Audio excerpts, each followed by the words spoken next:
Si vous souhaitez investir en bourse et plus précisément dans des actions japonaises, eh bien vous devez regarder cette vidéo car nous allons aborder le top 10 des pires entreprises sur lesquelles vous ne devez pas investir, édition 2024.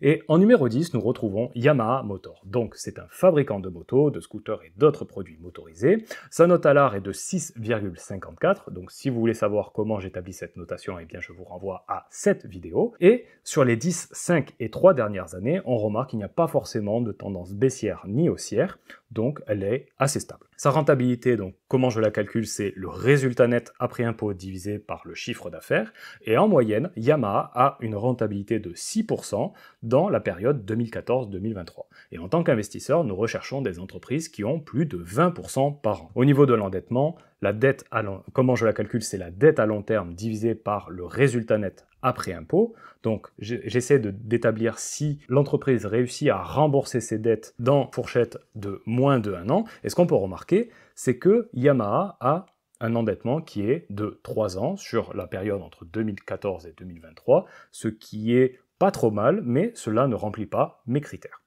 Et quand nous regardons sa performance sur les 10 dernières années, eh bien nous remarquons qu'elle a fait plus de 80%, donc ce qui équivaut à 8%. C'est bien, mais ce n'est pas excellent. En numéro 9, nous retrouvons Bridgestone, c'est un fabricant de pneus pour les véhicules particuliers, les camions, les avions et d'autres véhicules. Sa note à l'art est de 6,3 en moyenne, et là encore, comme la précédente, nous ne remarquons pas de tendance ni haussière ni baissière. Sa rentabilité est de 8%, c'est un petit peu mieux, mais cela reste très loin de nos critères de plus de 20% par an, et son endettement est, comme la précédente, de 3 ans, donc ce qui n'est toujours pas dans nos critères. Sa performance en bourse est de 26% sur les 10 dernières années, ce qui équivaut à peu près à 2,56 par an. Cela couvre tout simplement l'inflation, et donc ce n'est pas forcément une entreprise sur laquelle vous devriez investir, car au niveau de ses états financiers, nous ne remarquons pas d'amélioration dans les prochaines années, donc on pense qu'elle va faire à peu près la même chose dans le futur. En numéro 8, nous retrouvons Subaru. Donc c'est un constructeur automobile connu pour ses véhicules à traction intégrale et ses moteurs boxer. Donc si vous êtes un amateur de Fast and Furious, vous devez connaître, moi, pas trop. Et sa note à l'art est de 6,15, ce qui est un peu moins bien que les précédentes. Quand on regarde sur les 10 dernières années, eh bien nous ne remarquons pas toujours de tendance haussière ni de tendance baissière, c'est assez stable. Sa rentabilité est de 7%, ce qui est assez loin avec ce qu'on recherche, mais au niveau de son endettement, elle est de 1 an, donc elle rentre dans nos critères. Donc qu'est-ce que cela veut dire? Cela veut dire que c'est une entreprise sur laquelle, logiquement, vous ne devez pas investir car ce n'est pas une entreprise qui va vous faire gagner de l'argent, mais par contre, étant donné qu'elle n'a pas d'endettement, ou très peu d'endettement, eh bien, ce n'est pas une entreprise qui, en tout cas en probabilité, va faire faillite très bientôt. Donc, ce n'est pas une entreprise sur laquelle vous allez perdre tout votre capital logiquement. Sa performance sur les 10 dernières années est de moins 36%, donc moins 3% chaque année, et donc là on peut voir encore que ce n'est pas une entreprise sur laquelle vous devriez investir.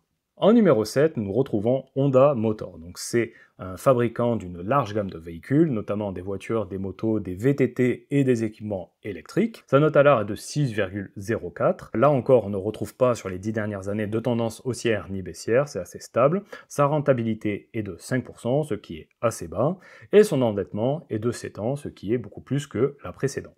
Sa performance est de 25% sur les 10 dernières années, donc là aussi ça couvre à peu près l'inflation, mais ce n'est pas une entreprise sur laquelle vous devriez investir. En numéro 6, nous retrouvons Panasonic, donc c'est un producteur de télévision, d'appareils photo, d'appareils électroménagers et de systèmes audio. Sa note à l'art est de 5,95 en moyenne, et ce que là on peut remarquer, c'est que sur les 10 dernières années, Panasonic a une tendance baissière dans ses états financiers. Ça veut dire quoi? Ça veut dire que Panasonic perd depuis 10 ans un certain avantage concurrentiel par rapport à ses concurrents, donc ça peut être par exemple LG, Samsung, etc. Et donc, comment Panasonic réussit à lutter face à ses concurrents? Généralement en baissant ses prix pour réussir à vendre ses produits, et elle va sans doute investir beaucoup plus en R&D par exemple, et donc s'endetter plus, puisqu'elle n'a pas beaucoup de rentabilité, pour pouvoir produire des nouveaux produits qui sont plus innovants et donc réussir à battre ses concurrents. Et donc tout ça va se voir dans ses états financiers, et donc ce qu'on peut comprendre, c'est que ce n'est pas une entreprise sur laquelle il faut investir si elle n'arrive pas à se redresser d'une certaine façon, car elle va vous faire perdre de l'argent. Sa rentabilité est de 3% en moyenne, ce qui est assez faible.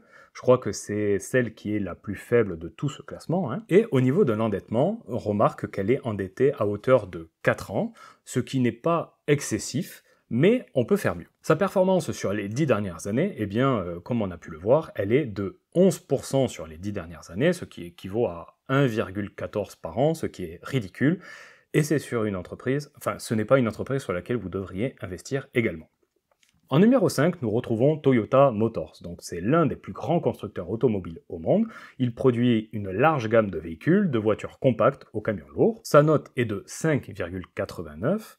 Et là, on remarque, en comparaison avec la précédente, qu'il y a une certaine tendance haussière. Après, elle est sur un secteur qui est le secteur de automobile, et donc c'est un secteur qui est quand même très compétitif, et donc qui dit très compétitif dit de faible rentabilité et de fort endettement, donc c'est pour ça que même s'il y a une tendance haussière sur les 10 dernières années, ça reste quand même assez faible.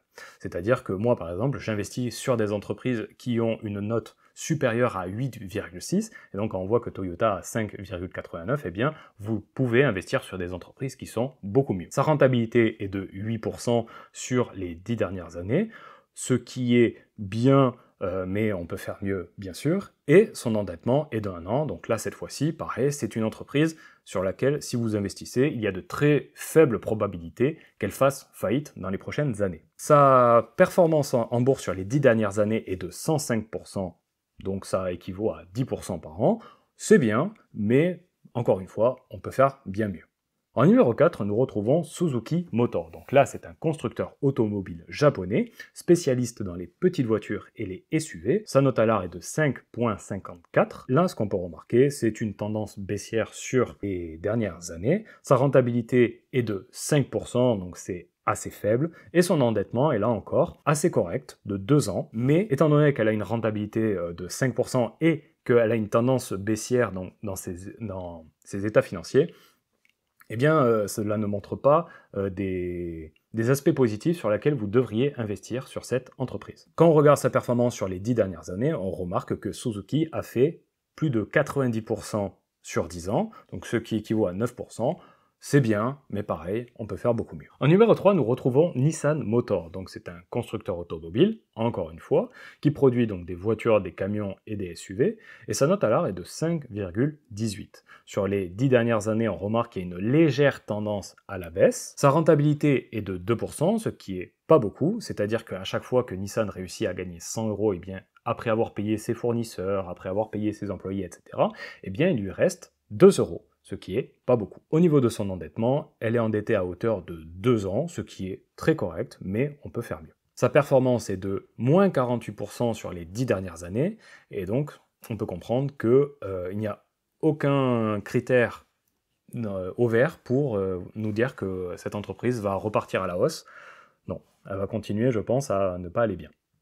En numéro 2, nous retrouvons Rakuten. Donc c'est un concurrent par exemple à Amazon, c'est une entreprise dans le commerce en ligne, elle a une place de marché et elle a aussi un service de streaming vidéo. Sa note à l'art est de 4,78 et là on remarque une certaine tendance à la baisse sans plus aussi. Sa rentabilité est là cette fois-ci de moins 1%, donc encore sur les 10 dernières années en moyenne, elle perd de l'argent, ce qui est un très mauvais signal si vous voulez investir dans ce genre d'entreprise. Et son endettement est de 2 ans, ce qui est correct. Donc c'est pas une entreprise sur laquelle elle risque de faire faillite, mais ce n'est pas une entreprise qui gagne de l'argent, donc ce n'est pas une entreprise très intéressante pour un investisseur particulier. Sa performance sur les 10 dernières années est de moins 50%, donc moins 5% en moyenne par an, et il n'y a rien qui donne l'espoir que cette entreprise reparte à la hausse. Et en numéro 1, nous retrouvons Suntory Beverage. Donc c'est une entreprise de boissons, donc pour vous citer quelques marques, ils ont Oasis, ils ont Schweppes, ils ont Pulco, Champomy, etc. Donc c'est assez connu en Europe, même en France. Mais, donc on pourrait penser que c'est une entreprise dans la vente de boissons qui se porte bien. Eh bien, étonnamment, non. C'est-à-dire que sa note à l'art en moyenne est de 4,77. Et ce qu'on peut remarquer sur les 10 dernières années, c'est qu'il y a une certaine tendance à la baisse. Donc sa rentabilité est de 6%, ça peut être largement mieux, et son endettement est de 3 ans, donc c'est assez correct, mais ce n'est pas une entreprise qui gagne assez d'argent pour vous faire gagner de l'argent. Sa performance sur les 10 dernières années est de 20%, donc 2% par an, Et donc là encore, on ne voit pas de signal comme quoi cette entreprise va se redresser et va repartir à la hausse.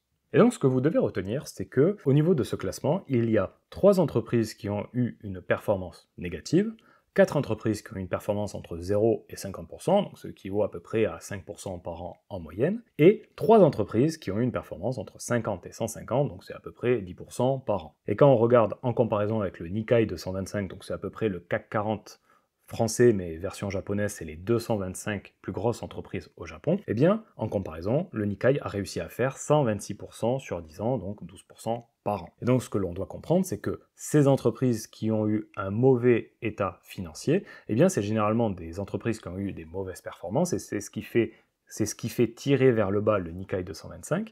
Et donc, ça veut dire quoi? Ça veut dire que si on réussit à faire une analyse des états financiers et qu'on arrive à savoir quelles sont les entreprises qui ont les meilleurs états financiers, eh bien, ce sont celles, en probabilité, qui vont avoir les meilleures performances. Et donc, je fais ce travail à votre place, c'est-à-dire que dans la méthode ALAR, eh bien, j'analyse plus de 1600 entreprises chaque année sur 10 ans, et je ne sélectionne que celles qui ont plus de 8,6, et cette année, par exemple, il y en a 25. Et si vous voulez savoir ces 25, eh bien, je vous invite à cliquer sur le premier lien en description, et comme ça, vous découvrirez la méthode ALAR.